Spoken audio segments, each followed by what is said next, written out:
Je suis cofondateur et CTO de Data Agility.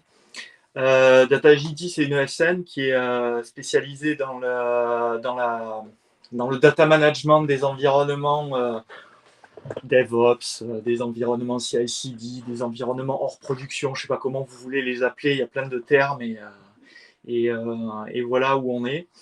On fait du diagnostic, du conseil et de l'intégration de solutions logicielles.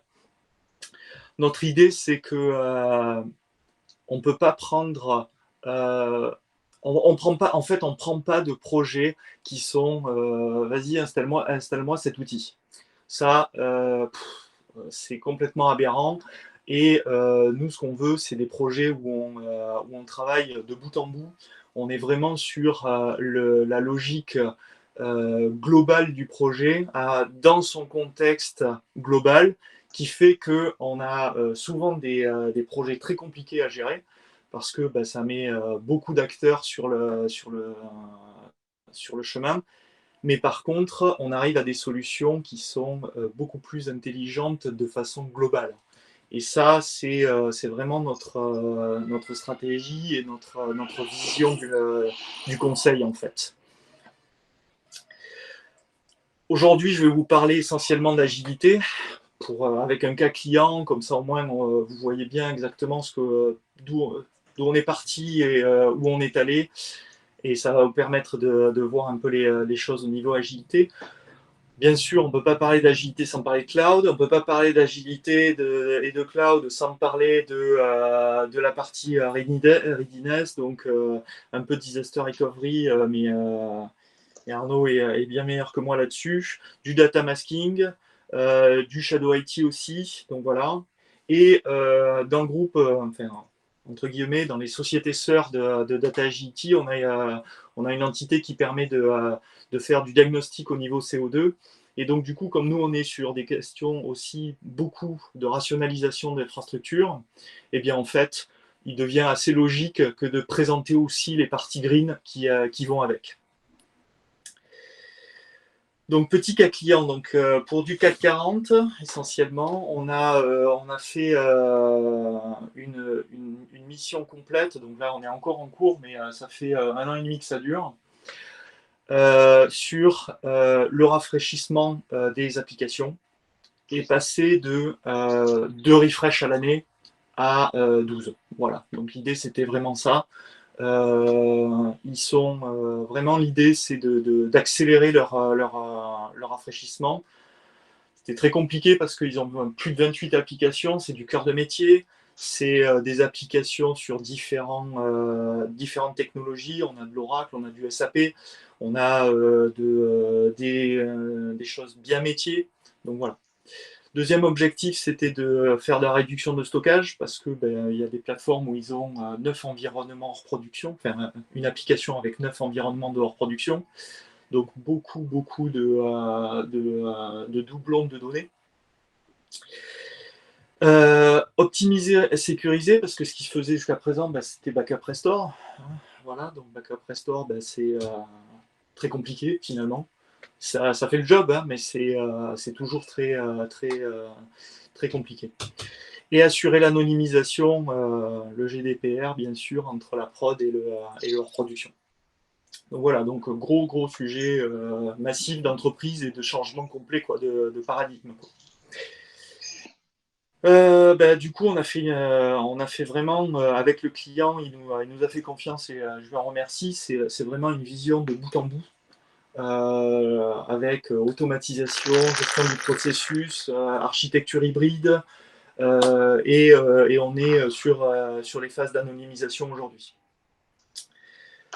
Les solutions mises en œuvre, c'est du copy data management, je vais juste en expliquer quelques mots, du management de plateforme SAP pour bien sûr automatiser tout ce qui était quasi manuel pour partie, et après du data masking. Donc voilà, pour présenter la chaîne avant, une base de prod, une machine de prod, du backup restore fait à la main, parce que c'est du on-demand. Donc, l'avant-veille de la session de refresh annuelle, il y a un backup qui tourne. Alors, on croise les doigts, est-ce qu'il va être bien fait? Est-ce qu'il ne va pas y avoir de problème? Puis après, il y a la restauration. Et la restauration, sur les volumes qui sont présentés, c'est sur une machine, c'est 18 heures, sur une autre, c'est 15. On est avec des imbrications logicielles qui font qu'il y a certains backups qui doivent démarrer en même temps, mais qui ne doivent pas se terminer en même temps. Un doit terminer avant l'autre pour des questions de log, etc. Enfin, tous les cas possibles et inimaginables sur 28 applications imbriquées. Puis après coup, c'est de l'humain qui va regarder ce qui a été restauré, va faire comme manipulation, va faire comme changement. Alors, il y a des scripts, il y a des actions manuelles, et puis au final, les développeurs arrivent en bout de chaîne et ont leur plateforme disponible. Et ça dure entre 15 et 30 jours. Voilà, pour la quantité d'applications. Qu'est-ce qu'on a fait? En fait, on a essayé de regarder de bout en bout qu'est-ce qui se passait. Et on a vu plusieurs streams. Donc, un, c'est le backup. Donc là, on a changé tout ça. Et on est passé sur un mode de virtual cloning à partir de système de copy data management. Donc là, pour le coup, c'est de l'Actifio pour ceux qui connaissent un peu. L'idée étant qu'on va prendre globalement une empreinte de la base de données de production et on va la diffuser, mais la présenter de manière logique aux différentes autres machines amont, c'est-à-dire la dev, la pré-prod, l'UAT, la recette, la qualité, en fait, peu importe les machines, il y en a 9 donc, pour certains environnements. Et donc, tout le monde va globalement lire la même donnée et va écrire dans des secteurs différents. Donc, tout le monde sera bien distinct, mais on va faire un slash vraiment sur la quantité de données. Parce que là, plutôt que de copier 1 Tera, en fait, tout le monde va lire ce même Tera. Donc, on va gagner 8 Tera, puisqu'il y aura le Tera dans l'environnement de Actifio, par exemple. Il y en a d'autres de systèmes qui font du copy data management. Et du coup, on élimine 8 Tera quand même sur la plateforme avec 9 machines. Donc, c'est quand même plutôt intéressant. Derrière, on a fait beaucoup d'automatisation. Alors, il y a du script, évidemment. Il y a de l'orchestration, parce que déjà, ce n'était pas mis en place. Donc, il a fallu mettre en place de l'orchestration. Et tout ça pour accélérer toutes ces manipulations. Alors là, il y a essentiellement, c'est un projet qui devient un projet humain, là, en fait, parce que on se retrouve dans des situations où on est en train de basculer d'un mode 10-12 personnes qui sont en train de faire les refresh chaque année à une ou deux qui vont le faire plus régulièrement. Et donc là, c'est des questions vraiment assez compliquées d'entreprise, finalement. Et donc, au final, on se retrouve avec un rafraîchissement qui dure 4 jours. Donc là, on est passé de 15 à 30 jours à 4 jours.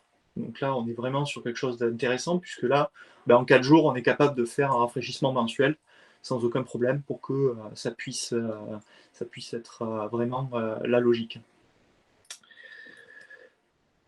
Donc, juste pour information, backup incrémental, donc c'est beaucoup plus rapide, il est beaucoup moins complexe, il est plus lié à la base de données, donc il est encore, il est applicatif en fait, finalement.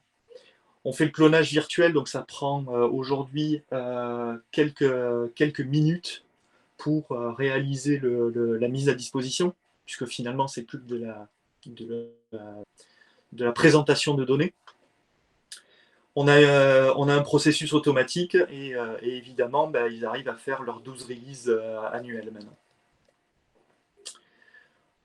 Petite visu, ils ont fait un ROI en moins de 6 mois. Voilà, déjà rien qu'avec la réduction de stockage et l'amélioration de l'activité de rafraîchissement, ça a été vraiment un gain pour eux. L'idée, c'est vraiment, il y a à peu près 120 bases qui sont rafraîchies en 20 minutes par un seul DBA. Voilà, c'est vraiment complètement différent.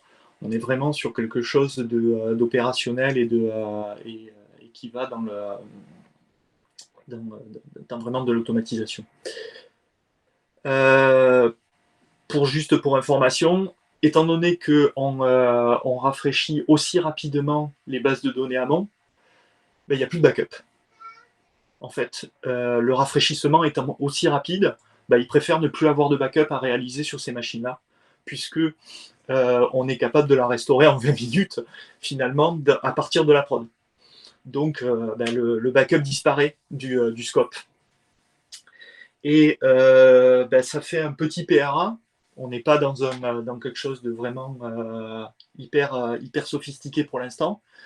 On y travaille, mais bah, du coup, les données sont présentes sur les deux data centers et disponibles en 20 minutes. Bah, du coup, on arrive à faire un PRA qui est potentiellement acceptable pour pas mal d'applications. Il y en a quelques autres qui sont un peu plus difficiles et qui demandent d'avoir plus de PCA que de PRA. Donc, on laissera Arnaud s'en occuper, par exemple. Et pour la réduction, ben, on a fait 87% de réduction de stockage.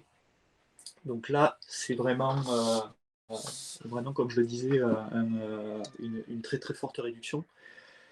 Et ben, du coup, on a pu calculer quel serait le gain. Alors, il n'est pas immédiat parce qu'il va falloir attendre un peu le renouvellement des baies de stockage.